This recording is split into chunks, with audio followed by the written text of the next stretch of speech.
Animation. A fantastic visual medium. It's the one through which the storyteller's rich inner world is most directly allowed to come to life.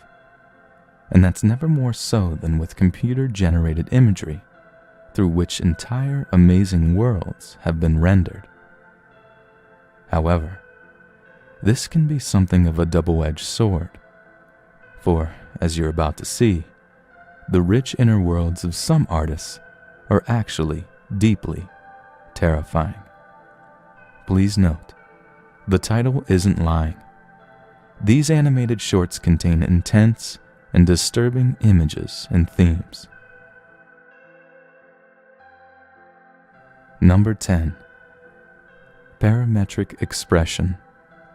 Canadian artist Mike Peltier has a thing for fusing the creative with the technological. This piece, rendered with the modeling software Make Human, was created by translating human muscle movements into computer algorithms, tweaking those algorithms using eerie, lifelike avatars, and then ratcheting those parameters beyond all rationality. Behold parametric expression, and sail right into the yawning gulf of the uncanny valley. If you've ever wondered what would happen if you could smile, then just keep smiling, all the muscles involved stretching out in their own directions until they all burst right out of your face. Well, then this may be just the film for you. You may also have some problems that the rest of this list are almost certainly going to exacerbate, so we hope you've never wondered that. Number 9. Smile. This entry is technically only partially animated, but what an animation it is. All of the characters in this piece boast giant, bulbous animated heads attached to real bodies, which is quite unsettling. And that's before the real horror kicks in. Made by students at Jerusalem's Bezalel Academy of Arts and Design, Smile showed up on YouTube in 2008. It's difficult to fathom where the concept could have originated.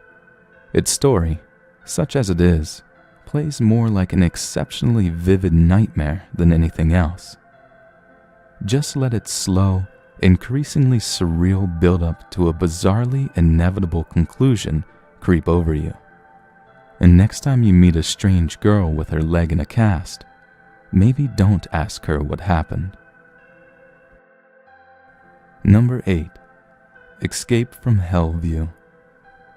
Hadass Brandis is another illustrious alumnus of the Bezalel Academy of Arts and Design, and we're starting to wonder if they do something terrible to their students.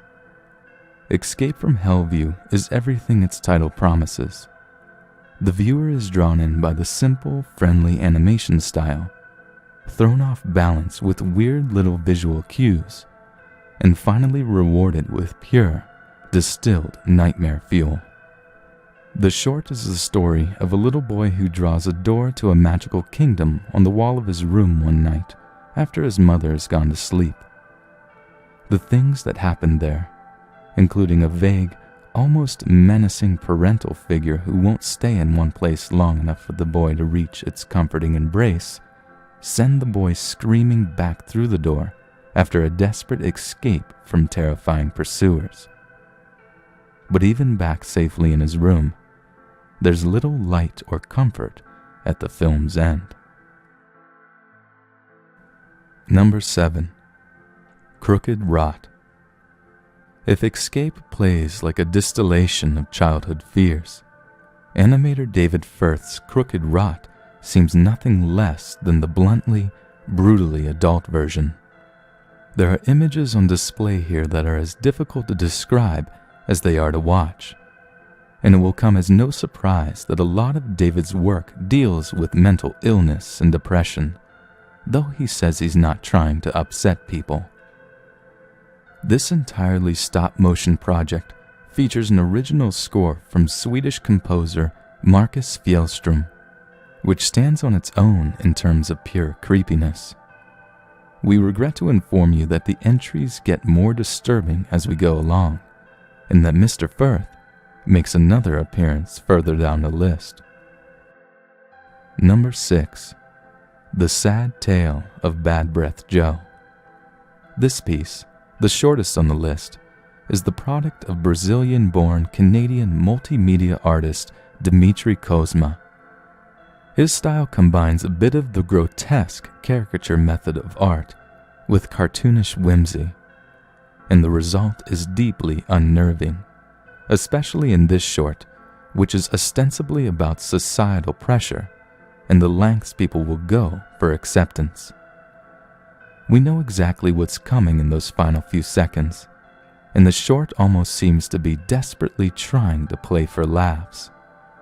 But if you're trying to tell us that you didn't really feel like looking away because of the little creak and slight splintering sound in your brain as the shot lingered on, then we're trying to tell you that you're lying. Number 5. Smile. The second short on this list to be titled Smile has nothing in common with the first. Indeed, rather than a surreal, disjointed nightmare, Alexander Wasilewski's flash-animated short is calm, deliberate, and almost gentle in its examination of cold, unflinching brutality. In front of a jury-like panel of what may or may not be his peers, our protagonist is implored by a flashing sign to smile. And he tries, though it looks as if his heart isn't in it. Don't worry, buddy. It's only going to get harder. The jarring ending of this piece could be seen as an abrupt tonal shift. We'd argue that it isn't, unless the shift in question is from bleak to soul-crushing despair. Number 4. Doll Face. Los Angeles-based artist and filmmaker Andrew Wong produced this startling short.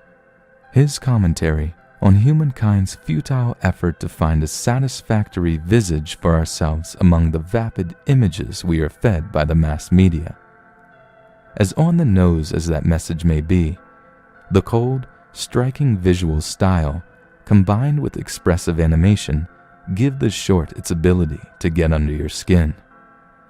The unforgiving ending also serves to underline what seems to be a theme in many of these pieces, especially these final ones: a sense of utter futility.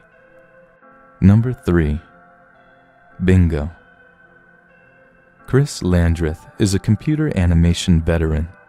His pioneering work helped lead to the development of Maya, one of the very first desktop computer animation applications. His short Bingo was among his first produced in 1998. Despite that, you'll notice that the animation is very, very good. In fact, at the time, it's likely that no other CG animation with so many moving parts had even been attempted. The unbelievably complex and moody visual style of the short is the perfect complement to a wicked, Twilight Zone-esque rumination on individuality. A lone man sits in a spotlight on a dark stage. He seems unsure of who he is and how he got there. But the other denizens of the theater approach him one by one with a suggestion for him. He's Bingo. Bingo the Clowno. By the time the lights finally come up in this theater, you may very well be wondering who exactly you are. Number 2. Dog of Man. David Firth strikes again, with a piece that he describes very succinctly. This one is about a man and his dog. That's it. We suppose you could describe it that way, if you would also describe Eraserhead as a movie about a man and his baby. The simply animated short does indeed depict a relationship between man and dog, a relationship that involves such Cronenbergian body horror as electrical plugs stuck squishily into skulls, throbbing malevolent tumors, and dismemberment by large knife. An apparent bid to make crooked rot seem soothing and comforting, Dog of Man hits discordant, sanity-stretching notes with every image and every spare line of dialogue, including especially the final choking croon of "Thank you very much." Number 1. Pikadon. And finally, we have a piece by veteran Japanese animator Renzo Kinoshita, the director of award-winning children's television programming of the 60s and 70s, was commissioned to produce this short. And yes, it was made for children. Japanese school children. You may see where we're going with this. Animated in the loving, gentle style of early Disney features, the short spends nearly its entire first half simply showing us the routines of several citizens: a small child, a breastfeeding mother, a cart driver, in the city of Hiroshima early on an August morning in 1945. The second half is exactly what you think it is. The short intended to show its viewers the full horror of what happened in that city on that day. Unlike the rest of the entries on this list, the film is meant not to frighten or disturb, but to educate as to the capacity for destruction lurking in the very darkest aspects of human nature. It is, for that reason, the most disturbing of them all.